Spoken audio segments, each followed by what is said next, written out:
mendengarkan podcast ini. Kita bersyukur Tuhan memberikan kepada kita penyingkapan rahasia firman-Nya yang luar biasa, yang pada intinya kita dibawa kepada satu kehidupan untuk mengikut Tuhan Yesus. Bukan hanya beragama Kristen.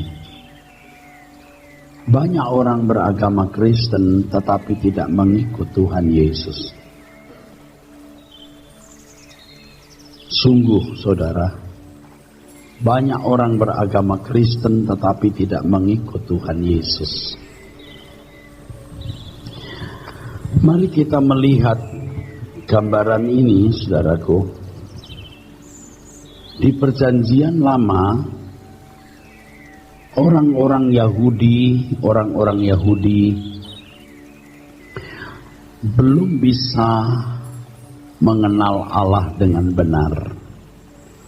Bangsa yang muda dan primitif ini masih harus memakai sarana keberagamaan dalam berinteraksi dengan Tuhan. Dan semua keberagamaan yang mereka lakukan merupakan nubuat dari apa yang akan digenapi di dalam perjanjian baru nanti.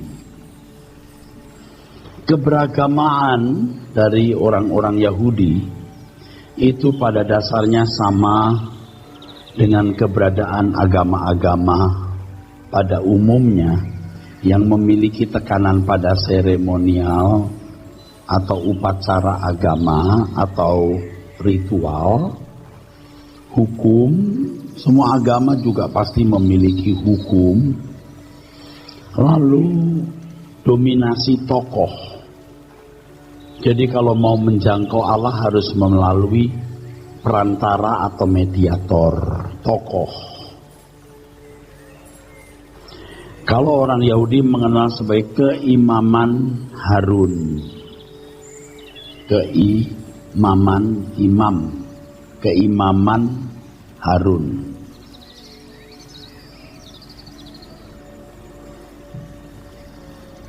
Kalau orang Yahudi, seremonial ini diatur dalam satu aturan yang disebut hukim.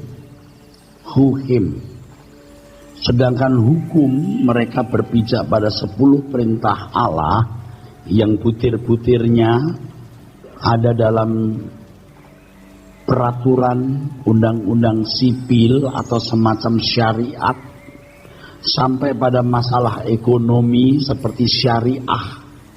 Mereka sebut sebagai misi patim. Ketika Tuhan Yesus datang ke dunia, Tuhan menggenapi semua yang dinubuatkan. Ritualnya tidak lagi berbentuk upacara agama, tetapi menyembah Allah dalam roh dan kebenaran. Domba tidak lagi perlu dikorbankan karena domba yang sesungguhnya adalah dirinya sendiri, anak domba Allah. Tidak lagi pakai sembahyang yang berkiblat ke Yerusalem dengan tata caranya, no need, tidak dibutuhkan. Hukum, bagi orang Kristen tidak ada hukum-hukum yang mengatur tetek mengek. Satu kata saja, kasih. Kasih, apa itu kasih? Kasih itu bukan mengasihi dengan memberi uang. Kasih itu bukan sekedar tindakan baik, menolong orang. Allah kasih adanya. Artinya kasih itu adalah semua tindakan yang sesuai dengan pikiran dan perasaan Allah. Jadi kalau orang Yahudi menyebut Torah is my law, Taurat adalah hukumnya. Orang percaya berkata the Lord is my law. memiliki pikiran perasaan Kristus, how to think, how to make decision, how to choose, how to act in everything we do like Jesus. Memiliki mindset cara berpikir seperti cara berpikirnya Tuhan. Jadi bukan hukum lagi. Keimaman Harun sudah tidak dibutuhkan, sebab kalau orang Israel menemui Tuhan harus melalui Imam Harun, ya. Setahun sekali imam bisa bertemu dengan Allah. Keimaman Harun artinya keturunan dari Harun, dari suku Lewi. Tetapi kalau kita langsung ketemu Tuhan, perantara kita Tuhan, saudaraku. Nah, untuk itu saudaraku, kita harus mengerti dengan benar Injil. Injil harus mengerti dengan benar Injil. Apa Injil itu? Evangelium.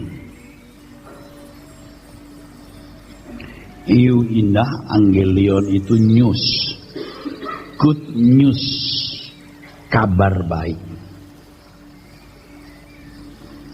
Masalahnya baik yang bagaimana? Baik menurut siapa? Baik untuk siapa? Injil kabar baik, baik menurut Tuhan dan baik untuk Tuhan dalam proyek keselamatan atas manusia. Kata baik di sini tidak boleh diartikan salah. Kalau orang mengartikan salah, pasti gagal mengenal Injil. Pasti balik ke sini. Pasti balik ke sini. Dan sekarang sebagian besar orang Kristen balik ke sini. Injil itu kabar baik, baik menurut Tuhan. Baik untuk Tuhan dalam menggenapi karya keselamatan Allah dalam Yesus Kristus. Yaitu bagaimana manusia diberi kuasa supaya menjadi anak-anak Allah. Menjadi manusia yang agung, yang mulia, yang suci, yang kudus. Makanya Tuhan berkata di Matius 5, saudaraku, ayat 20, jika hidup keagamaanmu tidak lebih benar dari hidup keagamaan ahli Taurat dan orang Farisi, kamu tidak masuk surga. Ahli Taurat dan orang Farisi, tokoh-tokoh agama yang dipandang memiliki kesucian lebih dari masyarakat. Tapi Tuhan berkata, kamu harus lebih dari mereka. Artinya kita dipanggil untuk hidup secara luar biasa dalam kelakuan. Hidup keagamaanmu dikayosune, kebenaran yang bertalian dengan tingkah laku. Nah, masalahnya adalah orang-orang Yahudi tidak mau mengerti ini. Sehingga mereka menyalibkan Tuhan Yesus. Bapak Ibu jangan pikir orang Yahudi pada mulanya memang benci dan mau menyalibkan Tuhan Yesus. Pada mulanya mereka berharap Tuhan Yesus memenuhi keinginan mereka. Coba orang-orang yang tadinya dibaptis Yohanes Pembaptis berbondong-bondong ikut Tuhan Yesus. Pendengarnya lebih dari 5.000. 5.000 itu laki-laki saja. Di Yohanes 6 ayat 15 Tuhan Yesus mau diangkat jadi raja. Mereka itu sebenarnya bukan mau menyalibkan Tuhan Yesus. mau memanfaatkan, mau menggunakan Tuhan untuk memenuhi keinginan mereka. Mereka mau meninggikan Tuhan, di balik peninggian itu mereka mendapat keuntungan, mendapat apa yang baik menurut versi mereka. Jadi ketika keinginan mereka tidak dipenuhi, berbalik. Ketika Tuhan berkata darahku benar-benar minuman, dagingku benar-benar makanan, di Yohanes pasal 6, Yohanes 6 ayat 66, murid-murid mulai mengundurkan diri. Tidak mau ikut Tuhan. Lalu klimaksnya mereka berkata, salibkan dia. Salibkan dia. Demikian pula dengan murid-murid Tuhan Yesus. Pada mulanya murid-murid Tuhan Yesus ini mau merubah nasib. Dari tukang tangkap ikan, dari rakyat jelata mau jadi pejabat tinggi. Makanya mereka bertengkar. Siapa yang besar di antara mereka? Sampai mamanya ditarik-tarik sama Yohanes dan Yakobus, tarik-tarik buat minta kepada Tuhan Yesus supaya nanti mereka boleh duduk di sebelah kanan kiri Tuhan. Tuhan menjawab apa? Kamu tidak tahu apa yang kamu minta. Emangnya kamu mau minum cawan yang ku minum? Tuh, itu penderitaan. Saudaraku, murid-murid Tuhan Yesus pun mau merubah nasib. Tapi Tuhan dalam kebijaksanaannya luar biasa. Membimbing dengan sabar, saudaraku. Tuhan Yesus tidak langsung berkata, tinggalkan agama Yahudi. Enggak bisa. Karena waktu itu murid-murid tidak mengerti. Kalau harus meninggalkan agama Yahudi, lalu beragama apa? Tidak beragama. Tuhan sebenarnya kalau mau jujur ngomong begini, jangan beragama. Lalu ngapain? Ikut aku. Ikut jejakku. Jadi manusia yang agung, yang mulia, yang suci, yang kudus. Makanya Yohanes 1 ayat 10, 11, 12, kamu diberi kuasa supaya kamu menjadi anak-anak Allah. Ini saudaraku, supaya kamu menjadi anak-anak Allah. Jadi kuasa itu atau hak exousia itu bukan otomatis ya. Hak itu memuat fasilitas untuk berubah. Di dalamnya Injil termasuk merubah phroneo, mindset, how to think, how to make decision, how to choose, how to act, how to do something. Itu cara berpikirnya Tuhan, saudaraku. Banyak orang tidak mengerti ini, saudaraku. Kalau dulu Anda tidak mengerti, tidak apa-apa. Saya juga dulu nggak ngerti. Saya juga nggak ngerti. Sekarang saya mengerti. Sekarang kita mau bertobat. Sekolah teologi tidak otomatis membuat orang jadi unggul, jadi agung, jadi mulia. Pinter khotbah iya.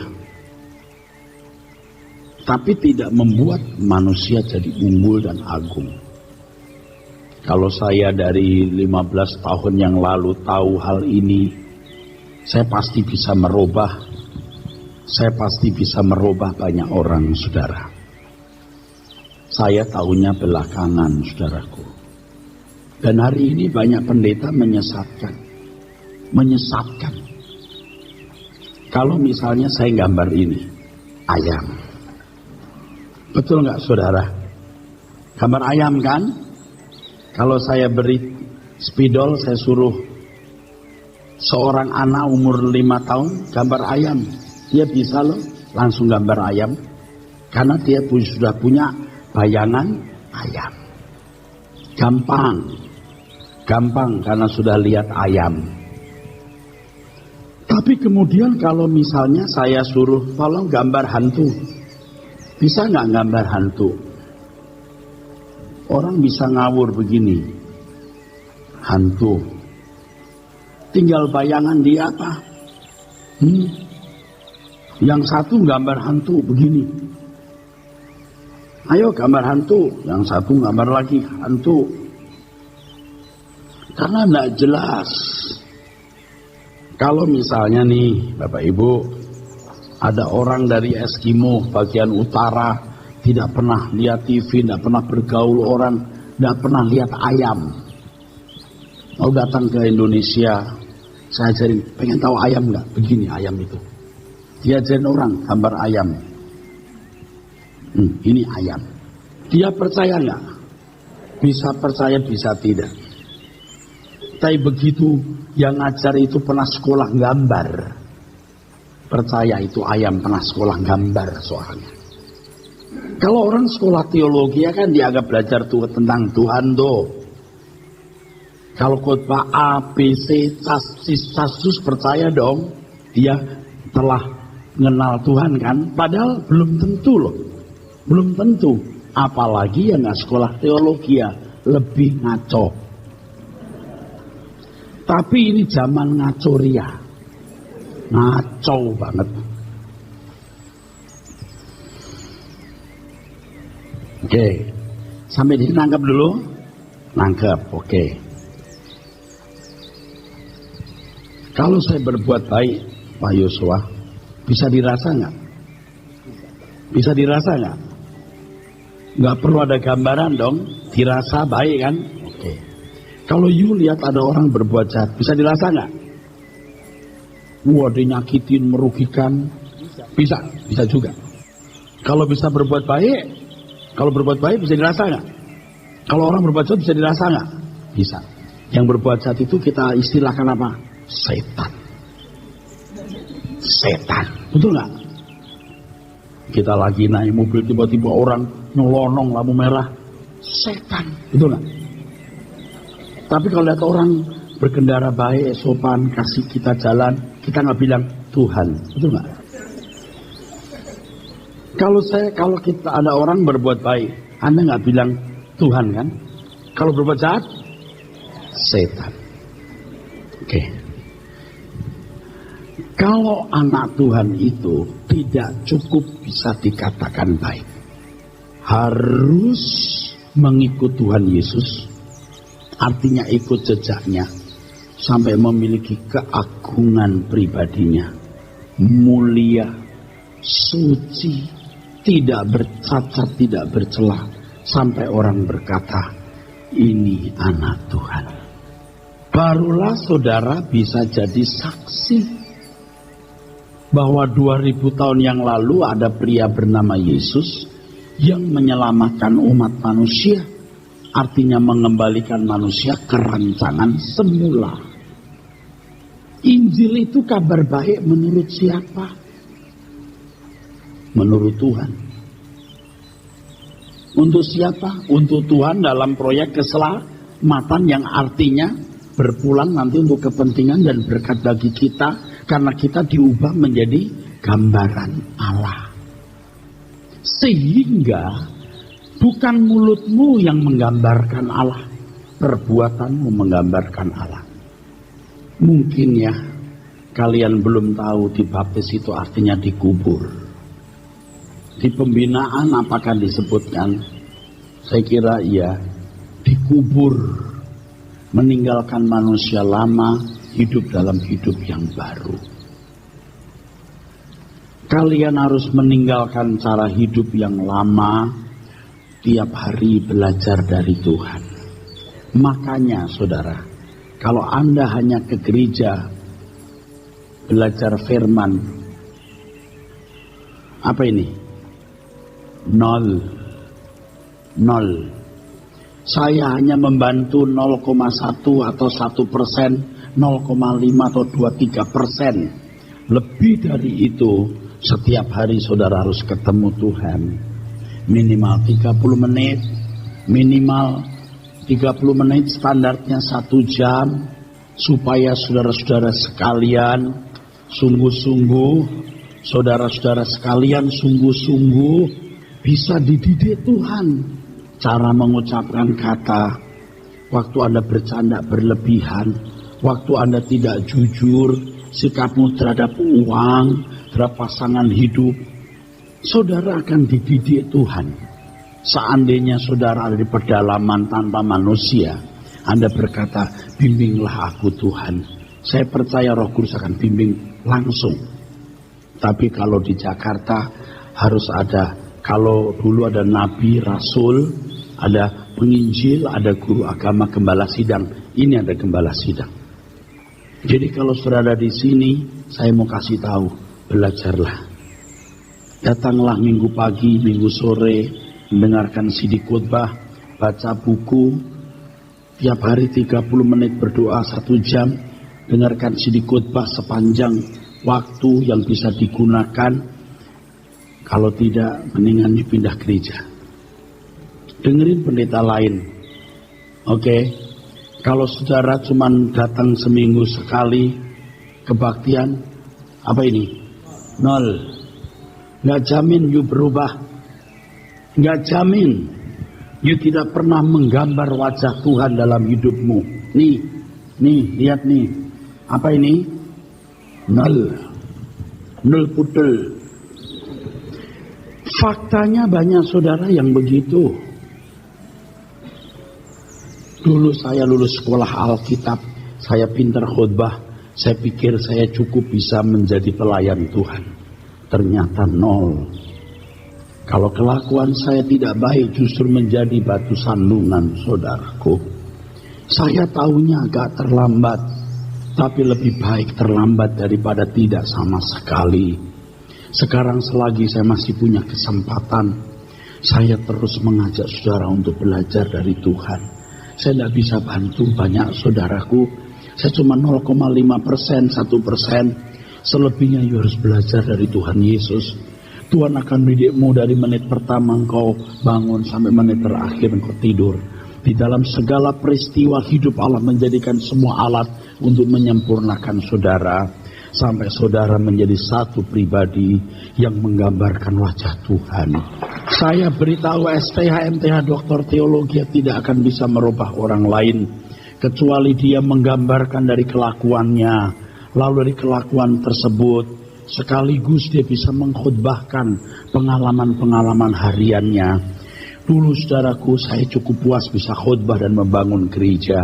Hari ini saya sadar 0. Saya tidak banyak mengubah manusia.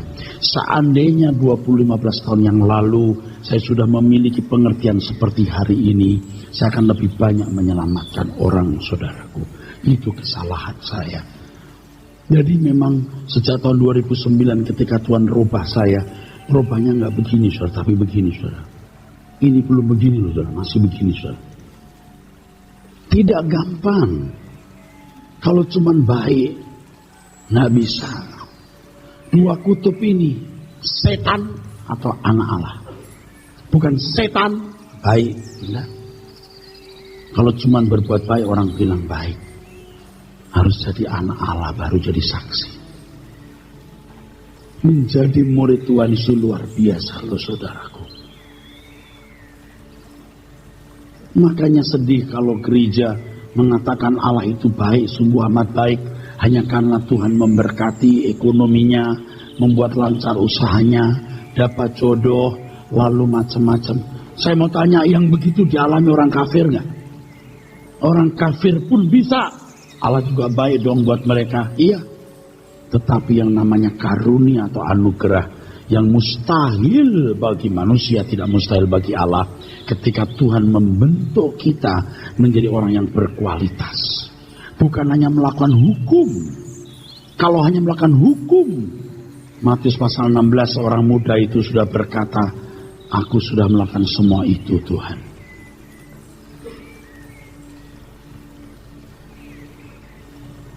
Aku tidak membunuh, tidak berzina, aku menghormati orang tua. Kalau cuma begitu aku sudah melakukannya Tuhan. Tetapi saudaraku, kalau untuk menjadi anak Allah, itu sampai tingkat mustahil saudaraku. Saya juga rasanya baru ini saudara, kok baru tahu gitu. Jadi kalau cuman mau jadi baik, orang Yahudi sudah baik, amin. Tokoh-tokoh Alkitab Perjanjian Lama sudah baik, seperti orang muda kaya yang berkata, apa yang harus kulakukan supaya aku berhidup yang kekal. Betul, Matius pasal 19, maaf, bukan 16, 19. Itu, amin. Anda tidak hanya dibuat baik, tapi anak Allah. Tuhan akan menuntun, kamu terlalu kasar tadi, kamu tuh kurang tegas tadi. Terus dalam segala hal, kamu mesti marah di sini. Yang itu nggak perlu marah. In everything, karena Roh Kudus ditaruh dalam diri kita, supaya kita menjadi seperti Tuhan Yesus. Dia tetap menjadi guru melalui Roh Kudus, saudaraku. Katakan amin. Sekali lagi, saya tidak bisa bantu saudara. Saya cuma 0,5% perannya, atau 2-3%, atau mau 10%, monggo dianggap berperan. Tetapi lebih dari itu, Anda harus berurusan sendiri.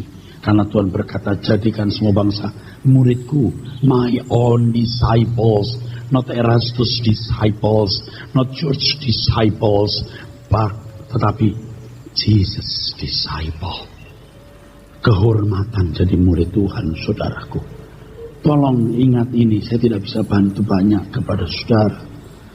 Saya nggak bisa bantu lebih dari ini. Ini yang saya bisa lakukan dalam 7 hari, 7x24 jam. Anda mendengar khotbah saya 45 menit sampai 1 jam. Tidak berperan banyak, ya, belum tentu semuanya Anda bisa tangkap. Amin. Kembali soal apa yang baik tadi. Kalau Anda, saudara, hanya mau jadi baik, Anda pasti kembali ke agama, keberagamaan, seremonial, ritual, betul nggak? Nggak mau capek, lewat pendeta saja didoakan, betul nggak? Tapi kalau orang mau menjadi sempurna, dia harus berurusan dengan Tuhan sendiri. Dia harus belajar punya phroneo. Hendaklah kamu dalam hidupmu bersama menaruh pikiran, perasaan yang terdapat juga dalam Kristus. Phroneo. Sebenarnya kita harus menggugat gereja.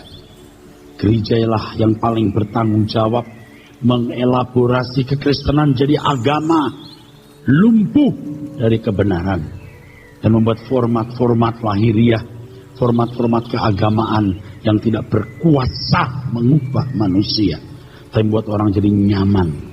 Injil itu menjadi ancaman bagi orang yang mau membangun kingdom atau kerajaan di bumi. Injil itu merampas orang dari kenyamanan. Sebab kalau orang mau menjadi murid Tuhan Yesus, dia harus meninggalkan segala sesuatu. Dia harus meninggalkan segala sesuatu dan menjadi murid Tuhan. Matius pasal yang ke-16 kita baca. Matius 16 dari ayat yang ke-21.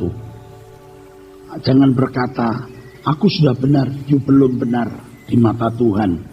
You baru 6 atau 7, Tuhan mau 9 nilainya, oke? 10 seperti Tuhan Yesus. Bapak-bapak semua, ya, kita mau berubah. Semua kita mau berubah. Atasan jangan sembarang-barang terhadap bawahan. Bawahan setia dan cinta atasanmu seperti kau mengabdi kepada Tuhan, kata firman. Jujur, amin saudara. Pokoknya perfect in everything. Sebab Tuhan Yesus yang berkata, you must be perfect. Jadi kalau Tuhan berkata kamu harus sempurna, Tuhan pasti memberi kita kemampuan untuk sempurna. Amin, saudaraku. Jangan saudara buang kebenaran ini. Keluar dari ruangan ini, Anda mulai masuk sekolah kehidupan. Saudara pasti akan dibimbing Tuhan. Lewat semua peristiwa, Tuhan mau menyempurnakan saudara. Amin. Jaga mulutmu, pikiranmu, dan seluruh hidupmu. Oke, saya belum hebat. Dan sekarang saya tidak hebat. Tapi semua kita mau bertumbuh. Sampai orang berkata, ini anak Allah. Saksi, ketika melihat perbuatanmu, kota yang terletak di atas bukit mustahil tersembunyi. Mereka bukan hanya melihat kamu baik, tapi mereka melihat ada kerajaan surga. Kita jujur ya saudara, kita sedang menggugat tradisi gereja, menggugat kekristenan yang palsu, menggugat kekristenan yang agamani. Kita menggugat kesalahan itu. Kita punya kepentingan satu, hanya mau bertumbuh bersama sampai menjadi sempurna seperti Tuhan Yesus. Jangan anggap remeh apa yang saya katakan ini. Saudara sudah menyanyiakan banyak waktu loh. Tambah duit, tambah berliannya mengkilap, tambah gede, rumah tambah bagus, mobil tambah mewah. Kamu tidak mengerti untuk apa kamu hidup. Kamu membangun kingdom atau kerajaanmu di muka bumi. Padahal kita dipersiapkan mewarisi kerajaan surga. Warisi, nikmati apa yang akan kamu terima. Bukan menikmati apa yang kamu akan tinggalkan.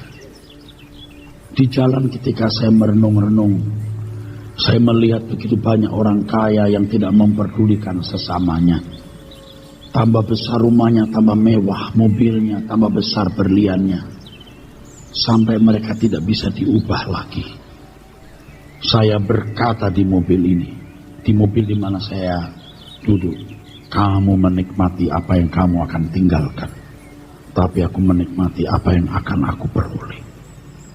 Ketika kita menggores daging kita punya kesempatan berbuat dosa, tapi kita berkata tidak. Ada damai yang melampaui segala akal di sini. Sungguh, ketika kita bisa menikmati materi yang bisa menghujani kita dengan berbagai fasilitas, kita berkata tidak. Saudaraku, ada sukacita dan damai yang melampaui segala akal. Luar biasa, saudaraku. Saudara mau bertobat? Ketika kita melakukan kehendak Tuhan, ada damai yang melampaui segala akal. Ketika kita mengalah dari pasangan hidup kita, dulu pasangan hidup kita kalau ngomong gini kita nggak mau ngalah. Sekarang kita ngalah saja. Apa sih ruginya ngalah? Bapak-bapak perhatikan ya, ibu-ibu itu mau ngatur, itu kebutuhan jiwanya. Kalau dulu dia mau ini mau itu kita kelabrak aja, tapi sekarang ya udah ikuti saja. Biar dia seneng lah, udah ikuti aja. Kecuali dia berkata, "Pap, bacok Pak." Ah itu nggak kita ikuti lah. "Pap, nyolong Pap." Ah itu nggak kita ikuti deh. "Pap, kawin lagi." Apa lagi, ya kan? Apa sih ruginya kita mengalah untuk hal yang nggak prinsip? Tapi kalau prinsip jangan coba-coba. Siapapun kita akan lawan. Betul saudara? Karena kita takut akan Tuhan. Amin. Anda mengerti? Oke saudaraku, yuk kita mau memuliakan Tuhan dalam segala hal. Di sisa umur hidup kita ini. Saudara mau berubah? Saudara mau bertobat? Terutama yang tua-tua ya. Karena makin tua makin susah berubah. Betul. Banyak orang tua tidak tahu kalau dia tidak tahu. Bapak ibu dengan rendah hati mau berubah. Perkarakan keadaanmu di hadapan Tuhan ya. Sekarang dibaca dari 21. Matius 16 dimulai dari ayat 21. Demikian firman Tuhan. Sejak waktu itu Yesus mulai menyatakan kepada murid-muridnya bahwa ia harus pergi ke Yerusalem dan menanggung banyak penderitaan dari pihak tua-tua, imam-imam kepala, dan ahli-ahli Taurat, lalu dibunuh dan dibangkitkan pada hari ketiga. Mereka tidak lihat hari ketiganya. Mereka cuma lihat itu tuh, mati itu. Tuh lihat, orang tidak mau melihat the end, endingnya. Orang mau membangun kerajaan di bumi ini. Bapak Ibu, kalau hari ini Bapak Ibu mengalami kegagalan bisnis, gagal rumah tangga, tragisnya hidup, Anda belum gagal selama belum menginjak neraka. Dan jangan menginjak neraka. Keadaan-keadaan yang sulit itu pun Tuhan bisa pakai untuk membuat saudara berbalik kepada Tuhan. Amin. Jangan kampungan. Anda kalau jadi anak Tuhan yang baik, Anda akan bisa menjadi berkat. Amin. Sungguh, lakukan apa yang baik ini. Kerjakan, saudaraku. Sebenarnya Bapak Ibu akan lebih ideal jadi saksi dibanding saya. Tapi saya sekarang sedang belajar untuk jadi saksi. Sebab kalau pendeta seperti saya sekali khotbah penghasilannya bisa buat makan seminggu, siapa yang tidak ingin jadi pendeta? Anaknya kawin dibantu kanan kiri depan belakang. Luar biasa. Siapa yang tidak ingin, saudaraku? Tapi jadi tidak proporsional. Beda dengan saudara yang bangun pagi kerja dengan gaji mungkin pas-pasan, berjuang mati-matian melawan begitu besar masalah, berjuang melawan kesulitan hidup, tetapi hidup untuk Tuhan. Itu lebih proporsional. Dan saya sedang belajar melakukan hal ini. Ya, punya usaha kecil ini, usaha kecil-kecilan itu, supaya saya tidak hidup dari perpuluhan. Jadi jangan merasa saya ambil perpuluhan uang saudara. Saya mau normal hidup dan jadi berkat di situ. Kalau mau jadi rohaniwan yang khotbah cuman seminggu berapa kali? Kalau gereja tertentu kan seminggu 2 kali, seminggu sekali. Terus cuman besuk, isi. Dapat perpuluhan, rumah bagus, mobil bagus. Buset dah. Pegawai negeri 20 tahun gak punya mobil, pendeta 5 tahun dari mobil. Siapa yang gak mau jadi pendeta? Bagaimana dia bisa disaksi, saudara? Dia ngomong tentang Tuhan, dia gambar Tuhan. Saya mau tanya, gambar dalam hidupmu. Enak kamu, bangun tidur, doa, mimpin doa. Kamu gak seperti sales motor yang satu hari target 2 motor harus terjual. Ngemis-ngemis, beli dong bu, beli dong pak. Lebih ideal saudara jadi saksi dibanding pendeta. Anda ngerti gak saya ngomong apa ini? Fair gak saya ngomong ini? Fair gak saudara? Kalau cuman ya khotbah ini mah gak sulit. Tapi saudara jadi pimpinan perusahaan atau punya perusaha, belum bayar hutang, piutangnya macet, hutang orang ditagih, dolar naik, stres. Betul saudara, lebih rumit dari pendeta. Tapi oleh situ ada jadi saksi baru luar biasa. Amin. Mesti fair saudaraku sekalian. Saya ingat ending hidup kita. Hari ini Anda berjuang, Anda gagal, tidak masalah. Yang penting jangan mendukakan Tuhan. Mari jadi orang yang dalam segala hal menyenangkan Tuhan. Mari. Itu luar biasa. Menikmati apa yang kita akan peroleh. Perwujudan kerajaan surga secara fisik belum hadir. Tetapi ketaatan kepada kehendak Allah kita lakukan. Itu down payment suasana kerajaan surga meliputi kita. Biar makan nasi dengan tempe, tidur di rumah kontrak yang tiap bulan harus bayar. Percaya. Lewati itu dengan sukacita di dalam Tuhan. Apalagi yang punya rumah pribadi, mobil, kebutuhan cukup. Saya mau kasih tahu, kamu yang gak punya masalah, carilah masalah. Artinya beban orang pikulah, amin. Tuh aminnya sedikit, saudaraku. Kalau pikul beban orang, aminnya kecil. Amin. Buktikan, jangan cangkem dok ya.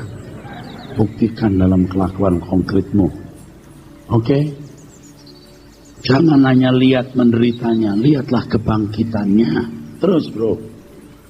Tetapi Petrus menarik Yesus ke samping dan menegur dia, katanya, Tuhan, kiranya Allah menjauhkan hal itu. Hal itu sekali-kali takkan menimpa engkau. Maka Yesus berpaling.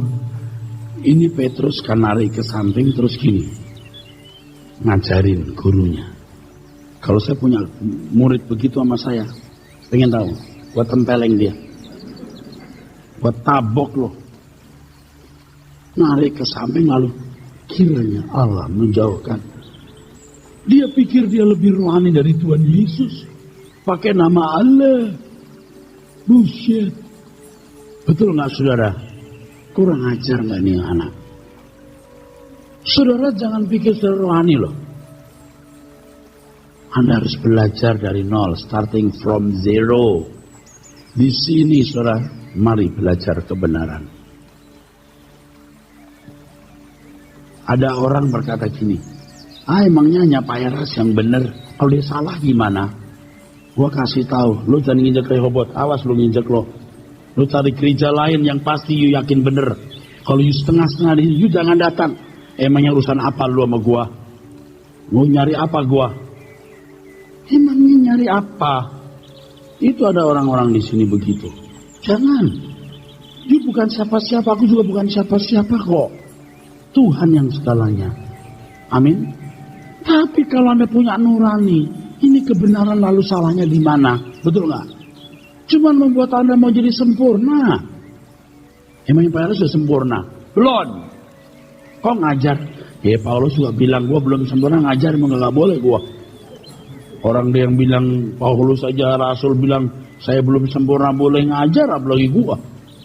Semua kita harus belajar. Bener enggak? Amin. Bukan hanya baik, tapi ini kok aneh ya, tanah Allah. Ada surga, itu loh. Sampai di situ terus terang yang begini sampai level ini langka. Tapi kita mau belajar dan masuk yang langka. Amin. Pokoknya sudah tidak penting itu gereja, liturgi itu nggak penting. Itu hanya sarana. Intinya tiap hari mengikut Yesus. Saya juga nggak pusing Anda di sini. Pak saya dari Katolik. Anda pusing saya. Dulu saya ajarin. Tapi saya nggak ikut anggota Bapak. Emangnya gue pusing lu anggota siapa? Yang penting anggota kerajaan surga. Pak saya dari Protestan.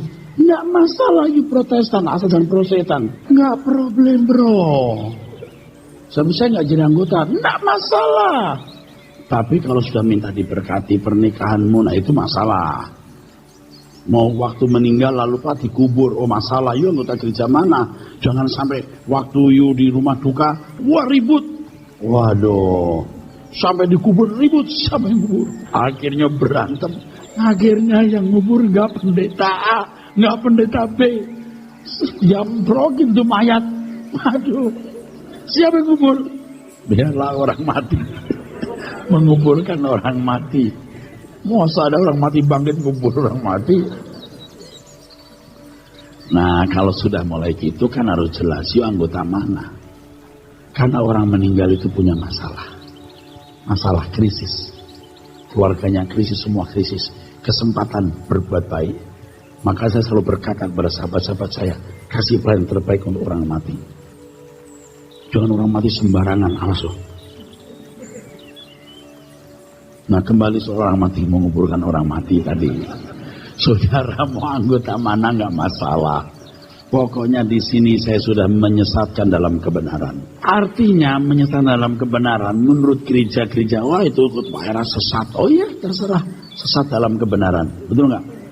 Kalau kamu sesat dalam kepalsuan, lu pilih yang mana? Tapi kata sesat nggak boleh dipakai di sini. Yang benar kita dalam kebenaran. Nggak penting, liturgi itu nggak penting. Nanti mau nyanyi 2-3 lagu kayak mau tepuk tangan kayak enggak kayak. Tuhan ingin ku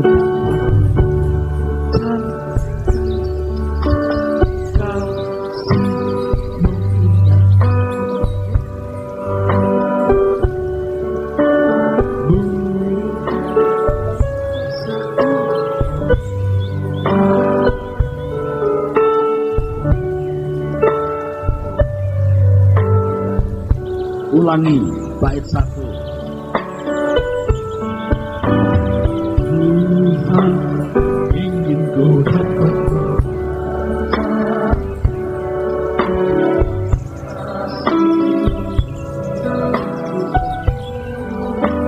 budi bahasaku.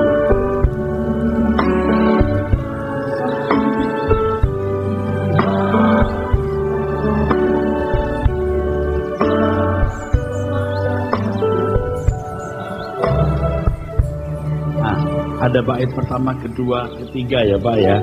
Tapi nggak dinyanyikan, nggak apa-apa lah. Ya.